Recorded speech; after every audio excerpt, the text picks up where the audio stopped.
ఏంది ఇప్పుడు ఈయన రైతు రుణమాఫీ చేస్తా అన్నాడు ఆగస్టు లోపట.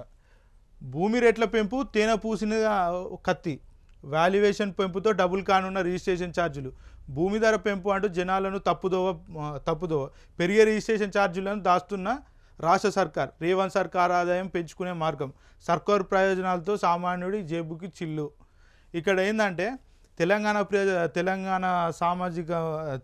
సమాజం ఏంటంటే ఇక్కడ ఒక అర్థం చేసుకోవాలి ఒక విషయం. భూమి ధర పెంచుతున్నా అని రేవంత్ రెడ్డి ఏదైతే 6 గ్యారెంటీలు హామీలు ఇచ్చి అధికారంలోకి వచ్చిన ఇంకొక మోసం చేయడానికి కూడా తెరలేపిండి. ఎందుకంటే ఇక్కడ చూసుకున్నట్టయితే భూమి ధర పెంచుతున్నా రాష్ట్ర ప్రజలకు ఏదో పెద్ద భూమి ధరలు పెరిగితే ఇక లక్షాధికారులు కోట్ల అధికారులు అవుతారని వాళ్ళు అనుకుంటున్నారు కావచ్చు. ఇది ఒక పెద్ద మోసం మీరు చేసేది.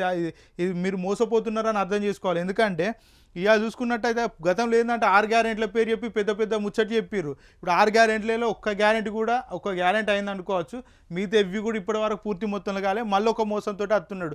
ఇప్పుడు రుణమాఫీ కానీ ఉచిత హామీలు కానీ ఇవన్నీ పైసలు లేదు. ఈ పైసలన్నీ వెళ్ళాలంటే ఏం చేయాలి? ఏదో ఒక పని చేయాలి.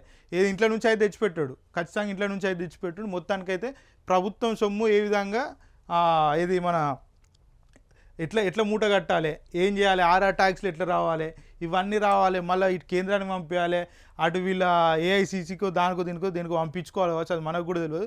ఇంకోటి ఏంటంటే ఇవన్నీ ఎట్లా రావాలి? ఇప్పుడు భూమి ధరలు వేస్తే ప్రభుత్వానికి వచ్చిన లాభం ఏంది, ప్రజలకు వచ్చిన లాభం ఏంది? ఇప్పుడు ₹1,00,000 ఉన్నాయి, పేపర్ వాల్యుయేషన్ 2 లక్షలు అవుతుంది. దాంతో నష్టం ఏంటంటే ప్రజలారా గుర్తుపెట్టుకోండి, దాంతో ట్యాక్సులు పెరుగుతాయి. ఇప్పుడు ఉన్నటువంటి ట్యాక్స్లు ఏవైతున్నాయో అవి డబల్ అవుతాయి. ఆ డబల్ అయినప్పుడు ఏంటంటే మనం ఏంటంటే సామాన్యులం ఎవరైతున్నామో వాళ్ళు భూమి కొనుక్కోవాలనుకున్నా, రిజిస్ట్రేషన్ చేసుకోవాలనుకున్నా కూడా ఇక మన తరం కూడా కాదు. ఎందుకంటే చూడండి ఒకసారి, ఇప్పుడు ఉన్నటువంటి ఒకసారి మీకు వివరించే ప్రయత్నం అయితే నేను చేస్తా. ఇప్పుడు ఫర్ ఎగ్జాంపుల్ ఒక భూమి అంటే ఒక గజం భూమి ₹1,00,000 ఉన్నది అనుకోండి. ₹1,00,000 భూమి వాల్యూ ఉన్నది. ఇప్పుడు ప్రజెంట్ రిజిస్ట్రేషన్ అంటే భూమి ఏది మన రిజిస్ట్రేషన్ ప్రకారం చూసుకుంటే ₹1,00,000 ఉన్నా అనుకోండి. ఇప్పుడు ఈయన ఏం చేస్తాడు, రేవంత్ ఏం చేస్తాడు, ఇవాళ 2 లక్షలు చేస్తాడు. దీన్ని తెలంగాణ ప్రజలారా మంచిగా ఆలోచించుకోండి, మంచిగా చూడండి ఒకసారి. ₹1,00,000 ఉన్నదని 2 లక్షలు చేస్తాడు. ఈ ₹1,00,000 ఉన్న దానికి ప్రజెంట్ రెవెన్యూ ఛార్జెస్ ఏవైతున్నాయో అది 6% కడుతున్నాం మనం. ఈ ₹1,00,000 6% అంటే 6,000 కడుతున్నాం ఇప్పుడు ప్రజెంట్ రిజిస్ట్రేషన్. అంటే మనం భూమి కొన్నా కూడా భూమి చేయాలంటే 6,000 రిజిస్ట్రేషన్ ఫీజు మనం ప్రభుత్వానికి కట్టాల్సిందే. ఇప్పుడు రేపటి రోజున ఈ 2 లక్షలు కనుక ఇప్పుడు ఈయన పెంచితే, ఈ రేవంత్ ఏం చేస్తాడు, దీన్ని పెంచుతా అంటున్నాడు. పెంచితే ఏం జరుగుతుంది అంటే ఈ 6% ఉన్నది ఈ 2 లక్షలు అయితే, ఈ 2 లక్షలకి ఎంత 6% అంటే 12,000 అయింది. అంటే మనం 2 లక్షలు పెట్టి ల్యాండ్ కొంటే, అంటే 2 లక్షల ల్యాండ్ ఉన్న వాల్యూ 12,000 అయింది. రియల్గా చెప్తున్నా 2 ఎకరాల భూమి 3 ఎకరాల భూమి అనుకుందామంటే ఇక వాళ్ళ తరమే కాదు. ఎందుకంటే అసలు ఇక చెప్పుకోరాకుండా ఎంత అంటే 12,000 అంటే గజానికి 12,000 ఛార్జ్ పడుతుంది. అంటే రేపు రోజు ఇంకెంత పడుతుంది మీరు ఆలోచించండి, ఎకరానికి ఎంత పడుతుంది. దీంతో రియల్ ఎస్టేట్ రంగానికి నష్టమే, ప్లస్ సామాన్యులకు కూడా నష్టమే. సామాన్యులకైతే ఇంకా నడ్డి విరిచి పైసలు వసూలు చేసే పరిస్థితి అన్నట్టు ఇక ముందు ఈ రేవంత్ ప్రభుత్వం ఉంటే అట్లా జరగబోతుంది.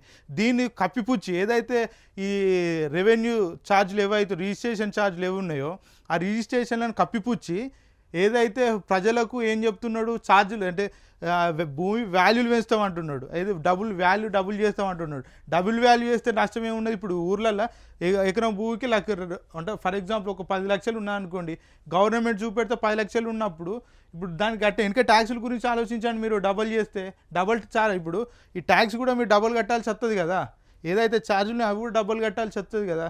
ఈ జిఎస్టీ ఇవి అన్నీ కలిపిగా మనం కొనే పరిస్థితే ఉండదు. గమనించండి తెలంగాణ ప్రజలారా.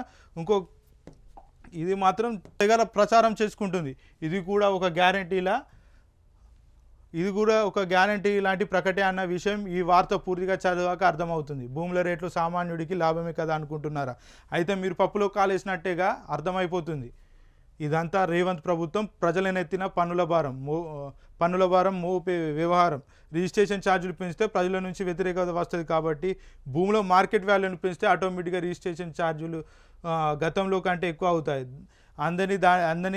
అందుకని జనాలను భూముల విలువ పెంచుతామని చెబుతూ రిజిస్ట్రేషన్ ఛార్జీలు పెంచే పనిలో ఉంది రేవంత్ సర్కార్.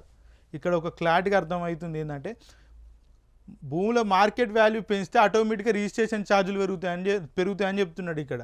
అంటే ఏంటంటే భూమిలో రిజిస్ట్రేషన్ మార్కెట్ వాల్యూ పెంచితే ఆటోమేటిక్గా ఇదైతున్న ఆటోమేటిక్గా రిజిస్ట్రేషన్ ఛార్జీలు కూడా పెరుగుతాయి కాబట్టి ఏమైందంటే ఇది మన అది ఇది మన దీని ఏంటంటే ఒక సామెత ఉంటుంది గుర్తుకొస్తలేదు దాని అట్లా అట్లా జరిగిపోతుంది. ఈ మూడు రాష్ట్ర ఆదాయం దీని మీద మీ మూడింటి మీద డిపెండ్ అయి ఉంటాయి. సో ఏంటంటే రేవంత్ రెడ్డి ఆల్రెడీ ఇప్పుడు ఇదైతే రెవెన్యూ ఛార్జీలు పెంచితే కథం ఆటోమేటిక్గా రిజిస్ట్రేషన్ ఛార్జీలు పెంచితే ఆటోమేటిక్గా ప్రభుత్వం ఏంటంటే ఇది ఖజానా నింపుకునే ప్రయత్నం అవుతుంది. దాంట్లో వాళ్ళ వాట ఎంతో వీళ్ళ వాట ఎంతో తెలియదు మనకైతే.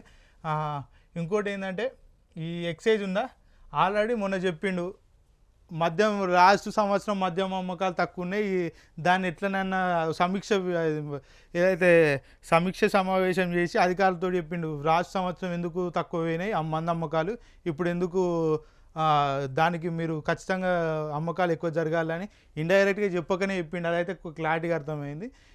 ఈ మూడిట్లో ఇక పెట్రోల్ ఉన్నదా, ఈ మూడి చామురు ఏదైతే పెట్రోల్ ఉందో ఇది కూడా అతి త్వరలో ఛార్జీలు పెరగబోతున్నాయి. ఏదైతే ఇచ్చిన 6 గ్యారెంటీల హామీలకు ఇప్పుడు అప్పులు వేసి కేసీఆర్ అప్పులు చేసిండని ఇన్ని రోజులు చెప్పుకొని వచ్చిండు.